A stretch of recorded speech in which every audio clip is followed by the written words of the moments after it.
Tundu is held in remand at the Ukonga prison in the outskirts of Dar es Salaam since 9th April of last year, falsely charged with treason for merely calling for reforms to ensure free and fair elections in Tanzania. If found guilty,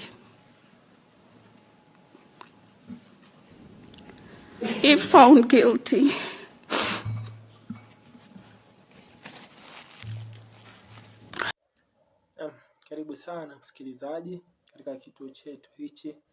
Bila shaka tuendelea kukufahamisha kuhusu taarifa zinazotokea siku ya leo, lakini pia tuweze kuhakikisha kwamba tunafanya uchambuzi wa kina kupata kuelewa kwamba kinachotokea kina faida gani ama kinaleta madhara gani kwa mwananchi wa kawaida.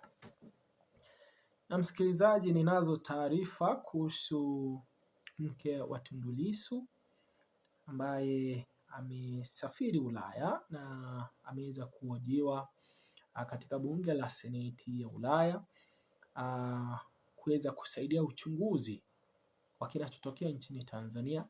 Elewa kwamba msikilizaji, waziri wa masuala ya nje Mheshimiwa Kombo amekuwa na ziara kadhaa katika mataifa ya Ulaya na Marekani akiweza kupotosha dunia ama kupotosha ulimwengu kuhusu kilichotokea Oktoba 29 na kinachotokea Tanzania siku ya leo. Lakini sasa mabunge haya mawili yamechukua hatua ya kuweza kuwaita baadhi ya watu ambao wanahisi kwamba wanaweza kuwapatia ushahidi ama wanaweza kuwapatia sababu za kutosha ambao wanaweza wakakuwa na ushahidi wa kuonyesha kuhusu kinachotokea Tanzania na kuweza kuelezea kuhusu hali halisi inayoshuhudiwa Tanzania. Na ndio maana mkeo Tundu Lissu ameweza kufika katika bunge hii.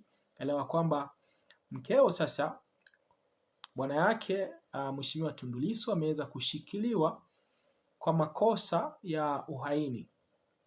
Na sasa mabunge haya mawili bila shaka hawajahisi kama kuna kitendo cha uhaini ambacho aliweza kukitenda Tundu Lissu, na kwa sababu hiyo wanahitaji kujua kwamba serikali inamtuhumu Tundu Lissu kwa kosa la uhaini. Je, ni kweli ama sio kweli?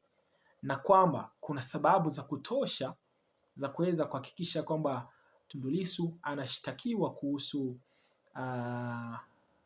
kosa hili la uhaini, ama ni kitendo ama ni mambo tu ya kuwekelewa.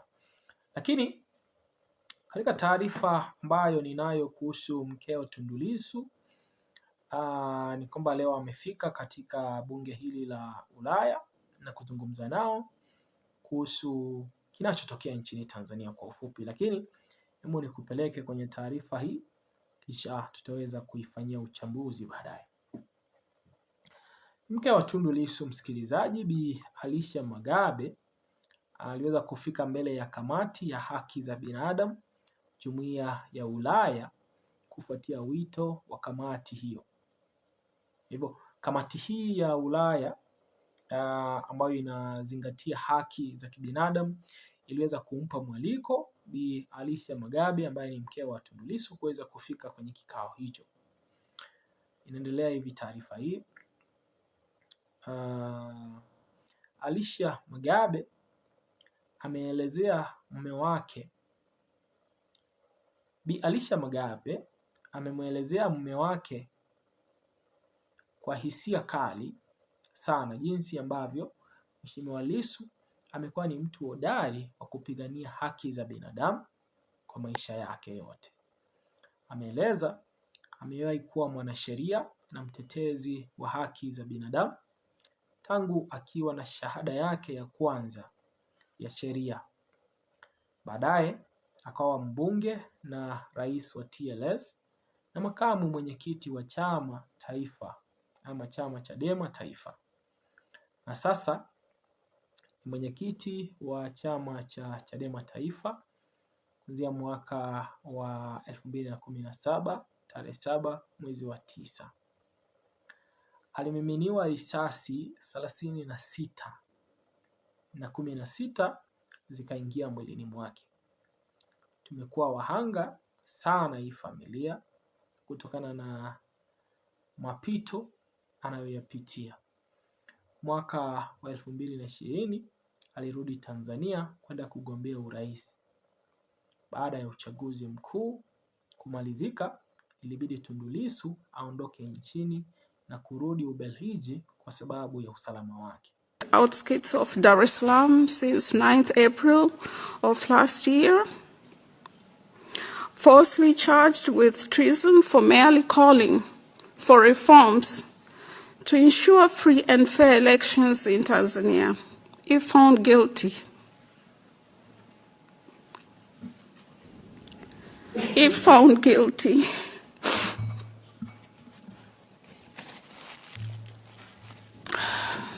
he would be sentenced to death.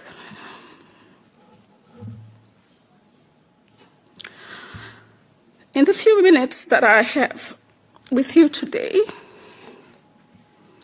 I want to underscore the many years of abuses Tundu has endured in his fight for the rule of law, democracy, human rights, and a government that is accountable to its citizens. I hope you will agree with me that those who fight for the rule of law, human rights, and democracy in Tanzania, as in other countries, need concrete assistance and support from the international community, because these are people who work peacefully to promote and protect universally recognized human rights. Tundu, for 3 decades, worked for people-centered peaceful reforms in Tanzania with his master's degree in law.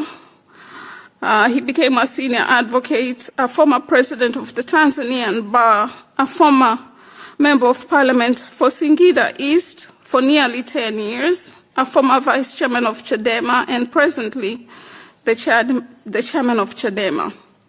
His commitment to public service is no doubt unquestionable. Tundu's entire adult life has been dedicated to improving broken systems and championing progressive change. He has tirelessly fought for legal rights and public policies for the underrepresented and the general public at large.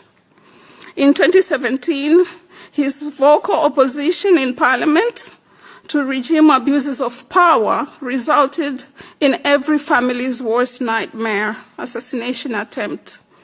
On 7 September 2017, as Tundu pulled into his driveway of his parliamentary residence in Dodoma, 2 gunmen followed him, fired 36 shots into his vehicle, and 16 of which hit his body. He was stabilized in Dodoma, airlifted to Nairobi, and then later relocated. Na ameelezea mambo mengi kuhusiana na hali ya Mheshimiwa Tundu Lissu, huku akijibu kwa machozi, na amejikaza sana na kueleza safari yake ya wanasheria Mheshimiwa Tundu Lissu. Kwa hivyo, msikilizaji, kinachotokea kwenye mahojiano haya ya mkeo Tundu Lissu, Bi Alicia Magabe, na bunge hili la Marekani ni kwamba wanataka kujua kwamba kinachotokea nchini Tanzania ni kipi, na hasa safari ya Mheshimiwa Tundu Lissu. Amekuwa ni mtu ambaye ana uwezo wa kutekeleza vitendo vya kihaini, na waweze kuona kama kweli alichoshtakiwa, ameweza kushtakiwa kwa kweli kwamba yeye ni mhaini, na ikiwa kuna matukio ambayo atakuwa amehusika nayo Mheshimiwa Tundu Lissu yatakayoweza kumhusisha na tukio ama kitendo cha kuitwa mhaini, iweze kubainika na kuonekana wazi, ili dunia iweze kuelewa kwamba kushikiliwa kwake ni kwa ameshikiliwa kihalali, na kwamba hukumu itakayoweza kutolewa itakuwa ni ya kweli. Lakini kabla ya hatua hizo kuweza kuchukuliwa, ndio maana bunge hili la Ulaya limeanza kuwaita baadhi ya watu ambao linahisi kwamba wana sauti ambazo hazijasikika. Elewa kwamba msikilizaji, viongozi wa serikali wana njia na wanaweza kuzungumza, wakaweza kusikilizwa kwa urahisi kuhusiana na matukio kadhaa yanaweza kuzungumzwa. Naelewa ilivyo nchi sasa hivi, watu wengi hawana uhuru ule wa kuweza kuzungumza, kutoa maoni na kusema ama kuongea kuhusu kinachotokea. Na kwa sababu hiyo, bunge hili limeweza kuona kwamba iwapo wataweza kuchukua hatua za kuwaita watu binafsi, wakaweza kuwazungumzia, kutaka kujua kwamba kinachotokea nchini Tanzania ni kipi, ili kuweza kuwachorea picha ya kinachotokea na kilichotokea siku hii ya Oktoba 29 mwaka 2025, ili wanapoweza kuchukua hatua zao, kwa mfano hatua waliweza kuchukua ya kusitisha misaada inayokuja nchini Tanzania, wanahakikisha kwamba wanapochukua hatua kama hizo zinakuwa ni hatua ambazo zimefikia malengo, wamezifikiria, wamefanya uchunguzi na wamehakikisha kwamba kile kinachofanyika ni kinafanyika jinsi inayopaswa. Msikilizaji, achia maoni yako kwenye comment section, lakini nakukaribisha kuendelea kutufuatilia kwa maana ya kuendelea kufahamu kinachotokea nchini Tanzania. Tupo hapa kila siku kwa sababu ya kuweza kuhakikisha kwamba tunakufahamisha na tunakupa uchambuzi wa kina kuhusu kinachotokea nchini Tanzania. Jina langu ni Presenter Buton, zidi kutufuatilia, tuendelee kufahamishana.